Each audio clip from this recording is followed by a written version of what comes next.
Jadi tingkat kemuliaan seseorang ini bukan dilihat dari seberapa seringnya dia bermimpi berjumpa dengan Nabi Shallallahu Alaihi Wasallam, karena tidak ada kriteria dari Al-Quran maupun hadis kemuliaan seseorang diukur dari mimpinya dia dengan siapa, tidak ada. Karena kemuliaan seseorang di sisi Allah Subhanahu wa taala sejauh mana ketakwaan dia kepada Allah Subhanahu wa taala. Inna akramakum indallahi atqakum.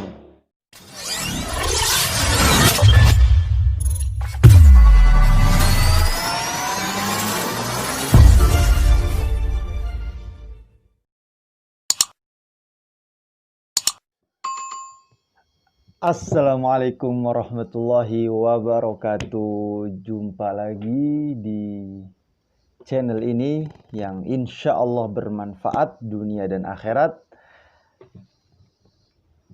Kali ini kita akan membahas satu permasalahan yang sekarang lagi panas diperbincangkan oleh publik, diperbincangkan di dalam dunia maya. Apakah itu permasalahannya? Yaitu ada seorang tokoh, ya kita sebut saja tokoh karena termasuk pentolan dari salah satu ormas Islam. Ya, beliau bersumpah ketika memberi nasihat ataupun memberikan pidato ketika di acara prosesi pemakaman 5 jenazah yang wafat, ya, yaitu beliau bersumpah kalau memang beliau melihat Rasulullah Shallallahu Alaihi Wasallam, ya, bersumpah.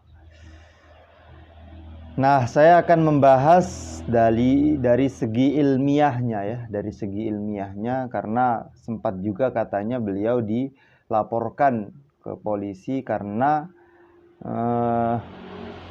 menimbulkan keresahan kepada masyarakat dan lain sebagainya. Wallahu alam apa pasal-pasal yang diajukan. Akan tetapi saya ingin membahas dari segi ilmu agamanya, dari segi Al-Quran maupun hadisnya. Jadi apakah mungkin seseorang itu berjumpa dengan Rasulullah Shallallahu Alaihi Wasallam baik di dalam mimpi maupun secara langsung, ya, fil yaqzah wa fil manam, secara langsung kasat mata maupun di dalam mimpi. Dalam hadis riwayat Muslim, ya, dalam hadis riwayat Muslim riwayat Sayyidina Abu Hurairah radhiyallahu an, Rasulullah sallallahu alaihi wasallam bersabda, "Man ra'ani fil manam faqad ra'ani fa inna syaitana la yatamassalu bi." Nah, siapa saja yang melihatku di dalam mimpi, maka sungguh dia telah melihatku. Berarti betul-betul yang dilihat itu adalah Rasulullah Shallallahu Alaihi Wasallam. Fa inna syaitana la yatamassalu bi, karena syaitan tidak bisa menyerupai aku, kata Nabi Shallallahu Alaihi Wasallam. Jadi orang yang bermimpi bertemu Nabi itu mimpinya adalah betulan kalau memang dia bertemu dengan Rasulullah Shallallahu Alaihi Wasallam. Akan tetapi yang jadi masalah, apakah orang ini benar, jujur, ataukah berbohong atas mimpinya? Karena bisa saja setiap orang mengaku saya bermimpi bertemu Rasulullah Shallallahu Alaihi Wasallam. Nah, ini yang kita khawatirkan. Nah, kalau masalah mimpi bertemu Nabi itu tidak mustahil, bahkan memang ada hadisnya berjumpa dengan Nabi dalam mimpi. Bahkan ada hadis yang menjelaskan, man ro'ani fil manam fasayaroni fil yaqzah wala yatamassalu syaitanu bi. Nah, siapa yang melihatku di dalam mimpi, maka ia akan melihatku dalam keadaan sadar dan syaitan tidak dapat menyerupai diriku. Ini dalam hadis riwayat Bukhari, ya. Dalam hadis riwayat Bukhari. Nah, orang yang melihat Nabi di dalam mimpinya, dan kita berharap kita berjumpa dengan Rasulullah SAW baik dalam mimpi maupun dalam alam bawah sadar kita, ya. Masya Allah. Allahumma salli wa sallim ala Sayyidina Muhammad. Allahumma salli wa sallim ala Sayyidina Muhammad. Allahumma salli wa sallim ala Sayyidina Muhammad. Allahu Akbar, kalau berbicara Rasulullah ini pingin rasanya berjumpa dengan beliau. Nah, kemudian sikap kita bagaimana ketika mendengar ada orang yang berjumpa dengan Rasulullah Shallallahu Alaihi Wasallam? Nah, di sini dijelaskan oleh Imam Ibnu Hajar Al-Asqalani,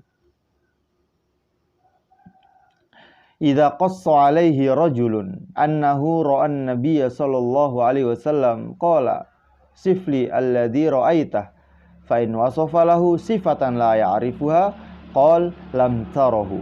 Nah, jadi diceritakan oleh Syekh Imam Ibnu Hajar Al-Asqalani, beliau termasuk salah satu ulama yang mensyarahi kitab Sahih Bukhari. Jadi ada namanya Imam Ibnu Hajar Al-Asqalani, ada Imam Ibnu Hajar Al-Haytami. Kalau Imam Ibnu Hajar Al-Asqalani ini ulama hadis, yaitu pensyarah kitab Sahih Bukhari. Nah, kalau Imam Ibnu Hajar Al-Haytami, nah ini termasuk ulama fikih mazhab Syafi'i. Nah, harus kita bedakan. Apa kata beliau? Jadi jika seseorang berkata kepada Ibnu Sirin, nah ini beliau menceritakan, Imam Ibnu Hajar Al-Asqalani menceritakan mengenai orang yang bermimpi bertemu Nabi, maka didatangkan kepada Ibnu Sirin. Nah, termasuk Ibnu Sirin ini seorang ulama yang ahli tafsir mimpi. Jika seorang berkata kepada Ibnu Sirin bahwa ia bermimpi melihat Nabi Muhammad SAW, maka ia akan bertanya kepadanya, jelaskanlah sifat orang yang kamu lihat dalam mimpimu itu kepadaku. Maka jika orang yang bermimpi tersebut menjelaskan sifat-sifat kepadanya dengan sifat yang Ibnu Sirin tidak tahu mengenai sifat itu, sifat katanya dia melihat Nabi, kemudian dia menceritakan yang saya lihat Nabi wajahnya begini, rambutnya begini, tingginya begini, jenggotnya begini, terus diceritakan. Kalau Ibnu Sirin tidak sesuai dengan apa yang diketahui oleh Imam Ibnu Sirin, maka apa kata beliau? Kamu tidak melihat Muhammad dalam mimpimu. Kamu tidak melihat Nabi Muhammad SAW dalam mimpimu. Nah, jadi memang terkadang ada orang yang bermimpi melihat Nabi SAW. Nah, ada juga dia bisa jadi orang itu benar, bisa jadi orang itu berbohong. Jadi kalau konteksnya mimpi bertemu Nabi, ini betul. Tidak mustahil orang mimpi bertemu Nabi. Tapi konteksnya dia benar atau bohong, jujur atau bohong, nah itu kembali kepada dirinya sendiri. Nah, sekarang siapa di antara kita yang sudah melihat Nabi? Kan sudah tidak ada orang yang hidup di zaman Nabi. Mungkin kita mengetahui Rasulullah dan dari kitab-kitab, dari Syama'il Muhammadiyah, kitab yang menjelaskan ciri-ciri Nabi Shallallahu Alaihi Wasallam. Nah, jadi pernyataan orang yang bermimpi melihat Nabi, ya kita boleh percaya, boleh tidak, dari segi dia itu jujur atau tidak, beliau itu jujur atau tidak. Wallahu a'lam, kita kembalikan kepada beliau nanti, biar dipertanggungjawabkan ucapannya di hadapan Allah, di hadapan Rasulullah Shallallahu Alaihi Wasallam. Tapi yang terpenting, kita jangan buruk sangka, ya. Kita jangan buruk sangka terlebih dahulu kepada orang yang berkata berjumpa dengan Nabi Shallallahu Alaihi Wasallam. Ya, jangan buruk sangka, jangan mencaci, apalagi menghina orang itu, mengatakan mimpi itu bohong, karena kita tidak tahu. Yang tahu bohong atau tidak kan ya orang itu sendiri. Jangan menghakimi seseorang dikarenakan kita tidak cocok dengan mereka.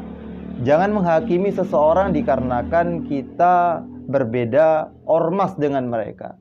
Jangan menghakimi seseorang dikarenakan kita tidak sefaham jalan pikirannya dengan mereka.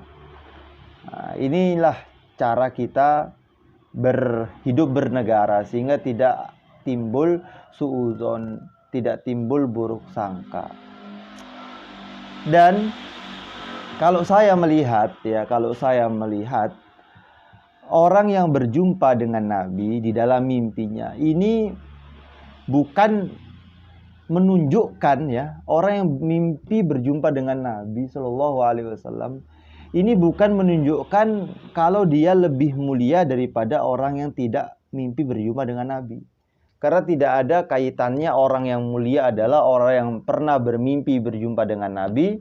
Orang yang tidak mulia adalah orang yang tidak pernah bermimpi berjumpa dengan Nabi Shallallahu Alaihi Wasallam. Jadi tingkat kemuliaan seseorang ini bukan dilihat dari seberapa seringnya dia bermimpi berjumpa dengan Nabi Shallallahu Alaihi Wasallam. Karena tidak ada kriteria dari Al-Quran maupun hadis kemuliaan seseorang diukur dari mimpinya dia dengan siapa, tidak ada.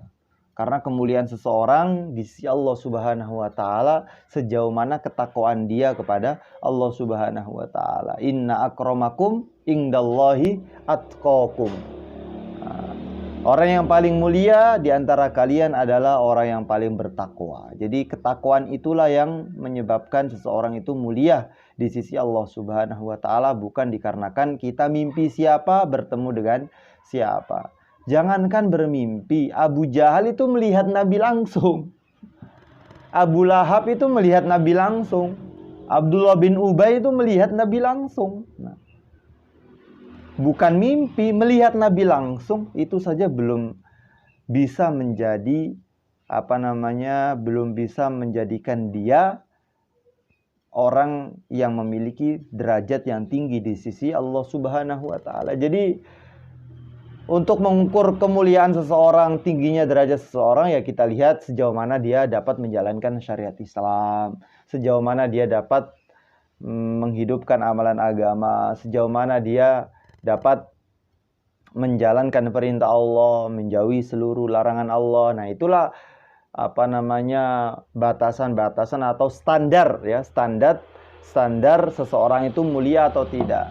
Jadi semakin dia banyak menjalankan perintah Allah, menjauhi seluruh larangannya, maka sejauh itu pula kemuliaan yang ia dapatkan. Karena inna akramakum indallahi atqakum, bukan karena dia bermimpi Nabi kemudian dia orang yang mulia. Karena bisa jadi ya, orang yang bermimpi Nabi itu bisa jadi memang hadiah dari Allah Subhanahu wa taala karena rindunya dia dengan Rasulullah Shallallahu Alaihi Wasallam, sehingga diberi kesempatan oleh Allah untuk berjumpa dengan Nabi Shallallahu Alaihi Wasallam lewat mimpi. Dan kita pun berharap dapat bermimpi dengan Rasulullah Shallallahu Alaihi Wasallam. Allahumma salli wa sallim ala Sayyidina Muhammad. Allahu Akbar. Nah, pingin sekali kita juga bermimpi berjumpa dengan Rasulullah Shallallahu Alaihi Wasallam. Tapi ya kita tidak perlu mengekspos, tidak perlu kita mengatakan di halayak keramaian ya. Cukup untuk pengalaman rohani pribadi kita masing-masing. Nah, tapi yang nampak kepada kita adalah sejauh mana kita menjalankan syariat Islam, sejauh mana kita menjalankan perintah Allah, menjauhi seluruh larangan Allah Subhanahu wa taala. Maka kalau kita ingin melihat seorang guru ataupun seorang wali Allah, seorang ulama yang soleh ya, seorang ulama yang lurus, maka kita lihat saja sejauh mana dia menjalankan perintah Allah dan sejauh mana dia menjauhi seluruh larangan Allah Subhanahu wa taala. Nah, perintah Allah tuh banyak sekali.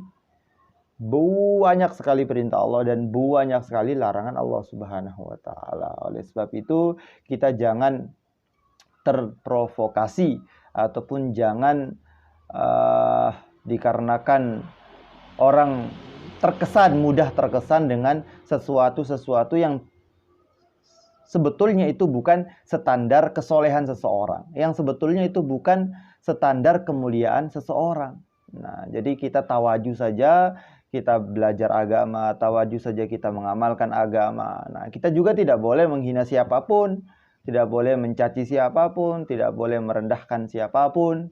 Bahkan dengan hewan saja kita tidak boleh merendahkan, tidak boleh menghina. Kenapa? Nah, karena sikap hati seseorang, kita kalau berbicara sikap hati ya, Masya Allah, Al-Imam Al-Ghazali, beliau menjelaskan sikap hati itu kita harus selalu berbaik sangka kepada siapa saja. Ketika kita berjumpa dengan orang soleh, maka kita harus dalam hati, dia lebih mulia daripada saya. Ya, tidak boleh kita hina. Orang soleh kok kita hina, kualat betul. Dia lebih mulia daripada saya. Iyalah, dia lebih banyak ilmunya, beliau lebih banyak ilmunya. Jelas orang yang lebih banyak ilmu lebih mulia. Yarfa'illahu alladhina amanu minkum walladhina utul ilma darajat. Orang yang memiliki ilmu maka Allah angkat derajatnya. Nah, sejauh mana dia memiliki ilmu, sejauh itu pula derajat yang Allah berikan kepadanya. Nah, ketika bertemu dengan orang yang lebih tua umurnya misalnya, maka dalam hati kita pun sama. Dia yang lebih mulia daripada saya. Karena dia yang lebih tua, otomatis sholatnya lebih banyak daripada saya.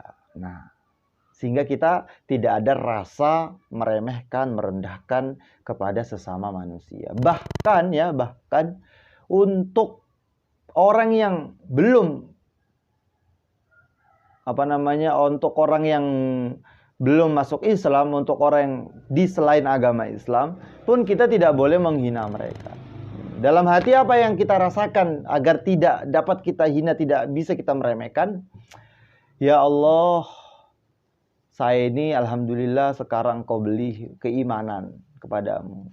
Dan teman saya atau saudara saya, tetangga saya ini belum beriman.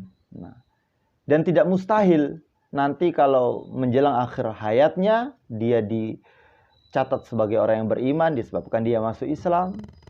Dan saya tidak tahu juga sampai mana keimanan saya akan bertahan. Nauzubillah, sebelum mati saya keluar dari Islam, kemudian dia yang masuk Islam, otomatis dia yang lebih mulia daripada saya. Nah, sehingga kita tidak meremehkan, tidak merendahkan. Nah, bahkan kepada hewan sekalipun, kita tidak boleh meremeh, menghina. Kenapa? Kita rasakan hewan ini kalau mati tidak ada hisabnya di sisi Allah. Mati ya mati sudah. Kalau manusia, Masya Allah, berat. Mati itulah perjalanan pertama untuk melewati kehidupan yang panjang. Itu kalau sifat hati. Nah, ini agar apa? Agar kita selalu baik sangka, selalu merasa rendah hati, rendah diri. Nah, dan perlu kita pahami, kita harus membedakan antara sikap hati, ya. Kita harus membedakan antara sikap hati dan sikap sikap anggota badan, anggota tubuh. Sikap zohir kita bedakan dengan sikap batin. Sikap batinnya kita harus selalu merendahkan diri kepada siapapun. Man tawaddu'a lillah rafa'ahullah. Barang siapa yang tawadu merendahkan diri karena Allah, Allah akan muliakan dia. Tapi sikap zohirnya, nah, harus sesuai dengan perintah Allah dan sunnah Rasulullah juga. Ketika melihat orang berbuat maksiat, apa perintah Allah, apa sunnah Nabi? Man ro'a minkum mungkaron falyughayyirhu biyadihi fa illam yastati fa bilisani fa illam yastati fa biqalbi fadzalika adaful iman. Siapa saja yang melihat kemungkaran dikerjakan di hadapannya, falyughayyirhu biyadihi, hendaknya ia ubah dengan tangannya, dengan kekuasaannya, ya. Dan kita lihat berbagai macam kemungkaran-kemungkaran yang kita lihat di hadapan kita. Kalau kita mampu mengubah dengan tangan kita, kok kita tidak mengubah dengan kekuasaan kita, nanti kita akan dipertanyakan di hadapan Allah Subhanahu wa Ta'ala. Dulu saya beri kamu kesempatan jadi presiden. Dulu aku beri kamu kesempatan sebagai bupati. Dulu aku beri kamu kesempatan sebagai kepala ini, kepala itu. Semua pimpinan-pimpinan. Tapi kamu melihat bawahanmu masih berbuat kemungkaran, suap sana, suap sini, sogok sana, sogok sini, korupsi sana, korupsi sini. Kok kamu tahu tidak mencegahnya? Apa alasanmu? Nah, maka ditanya oleh Allah Subhanahu wa Ta'ala, diberi kekuasaan, diberi kekuatan, kemudian ada kemungkaran dikerjakan di hadapannya, kok dia tidak mencegahnya? Maka yang tidak mampu dengan kekuatan, tidak mampu dengan kekuasaannya, ya, fabilisani, maka diucapkan, ya, dengan ngomong, dengan berbicara. Nah, pastinya dengan lemah lembut, dengan bijaksana, dengan hikmah. Nah, hikmah itu bukan mesti hikmah itu bukan mesti harus dengan pelan, bukan. Hikmah itu ucapan yang pas atau tindakan yang pas kepada orang yang pas di waktu yang pas. Nah, ini hikmah namanya. Nah, seperti misalnya gini, contohnya gini saja. Contohnya ketika ada orang yang berada di tengah jalan. Kemudian ada mobil yang ingin menabraknya. Maka bagaimana nasihat yang hikmah untuk orang yang ingin ditabrak? Ya, ini perhatikan. Ketika ada orang yang ingin ditabrak oleh mobil, motor, ataupun yang lain, nah, maka kita perlu menasihati orang itu. Ataupun orang ingin masuk ke jurang, ya, masuk ke jurang. Ada orang buta, jalan-jalan, tidak sengaja, tidak tahu arah, ingin masuk ke jurang. Maka cara untuk mengajak mereka agar selamat dari tabrakan, selamat dari jurang, ya mesti dengan hikmah. Tapi apakah hikmah itu, wahai fulan, ada motor di depanmu, ada mobil di depanmu, ini mobil dekat, atau Pak Tua, atau wahai fulan, itu ada jurang di depanmu. Kalau kita ngomongnya dengan lembut ataupun dengan pelan, mungkin tidak kedengaran, ya, maka tidak lama langsung tabrakan, langsung tertabrak orangnya. Tidak lama kakeknya pun atau orang yang buta itu masuk ke jurang. Maka dengan cara kita menarik langsung, orang ini mau jatuh, satu langkah lagi mau jatuh ke jurang. Cara hikmah untuk menyelamatkan dia dari jurang bagaimana caranya? Ya kita langsung tarik walaupun dengan keras. Karena itulah cara yang hikmah untuk menyelamatkan dia dari jurang. Begitu juga ketika ada orang tabrakan, untuk menyelamatkan dia ketika ingin tertabrak, ya kita harus langsung tarik gitu. Jadi itulah cara hikmah. Berbeda halnya kalau belum, masih jauh, hati-hati nak ya. Nah, hati-hati, di sana ada mobil, di situ rame kendaraan, jangan kamu lewat sembarangan. Nah, ini ketika belum dalam kondisi genting, belum dalam kondisi orang tersebut ingin ditabrak. Nah, tapi kalau sudah mepet, maka menarik dengan cara yang keras, cepat, itulah yang hikmah. Justru kalau awas dengan pelan, ketabrak duluan, mati duluan. Nah, jadi hikmah itu seperti itu. Ucapan ataupun tindakan yang sesuai kepada orang yang sesuai di waktu yang sesuai. Itulah yang namanya hikmah. Jadi hikmah itu nggak mesti pelan, terus lembut, terus ya tidak mesti. Ya terkadang juga tegas, terkadang lembut, terkadang tegas. Ya dilihat situasi dan kondisi saja. Jadi ya kalau kita melihat beberapa ormas di Indonesia ini, ya semuanya memiliki keistimewaan masing-masing. Nahdlatul Ulama, berapa banyak para ulama yang tercetak disebabkan pondok-pondok yang mereka dirikan. Berapa banyak kitab-kitab yang terjaga sampai sekarang disebabkan Syekh Hasyim Asy'ari. Terus kemudian Muhammadiyah misalnya, berapa banyak sekolah-sekolah Muhammadiyah, SMP Muhammadiyah, kemudian MTS Muhammadiyah, kemudian rumah sakit Muhammadiyah, bentuk sosial yang mereka bangun bermanfaat, memiliki nilai yang plus di masyarakat. Jamaah tabligh misalnya, nah, itu juga memiliki nilai yang plus, ya. Banyak orang-orang yang tidak mengenal agama, dulunya preman lah kita bahasakan preman, tapi semenjak ikut jamaah tabligh keluar ini, saya sebut jamaah tabligh ini bukan namanya, ya, karena dari Syekh Maulana Ilyas rahimahullah, beliau tidak memberikan nama jamaah ini. Jadi jamaah ini bukan aliran. Kalau aliran itu terlalu kecil, ya. Jamaah tabligh itu bukan aliran. Kalau aliran terlalu kecil. Tapi jamaah tabligh ini adalah lautan, siapa saja bisa bergabung, tidak pandang siapa itu dari ormas mana, tidak pandang dari suku mana, semuanya memiliki kewajiban yang sama, yaitu ud'u ila sabili rabbika bil hikmati wal mau'izatil hasanah. Jadi sama-sama mengajak kepada Allah, mengajak sholat berjamaah ke masjid bagi laki-lakinya, mengajak tutup aurat bagi para wanitanya. Nah, inilah tujuan utamanya orang-orang yang sering dari rumah ke rumah, dari masjid ke masjid untuk membawa agama, untuk mengajak orang mentaati Allah, mengajak orang kembali kepada Allah Subhanahu wa taala. Itu juga nilai plus juga. Karena kalau kita lihat di mana masjid kok ada orang yang pernah keluar dan aktif di dalam program jamaahnya ya. Misalnya istiqomah setiap hari, ada silaturahim, kemudian ada pembacaan hadis, pembacaan buku fadilah, hadis-hadis yang menjelaskan mengenai fadilah amal di dalam masjidnya ataupun di dalam rumahnya. Nah itu insya Allah masjid-masjid yang ada mereka 5 waktu sholatnya hidup. Nah itu yang saya pernah lihat. Jadi salah satu keunggulan ataupun keistimewaan jamaah ini, di mana masjid kok ada mereka, insya Allah masjidnya 5 waktu ada azannya. Ya kemudian ormas-ormas yang lain, mungkin FPI juga, Front Pembela Islam, nah itu juga punya nilai plus. Karena beliau salah satu gerakan yang berani ya untuk, yang menurut saya untuk istilahnya itu apa ya, untuk menekan pemerintah agar menjalankan hukum secara seadil-adilnya.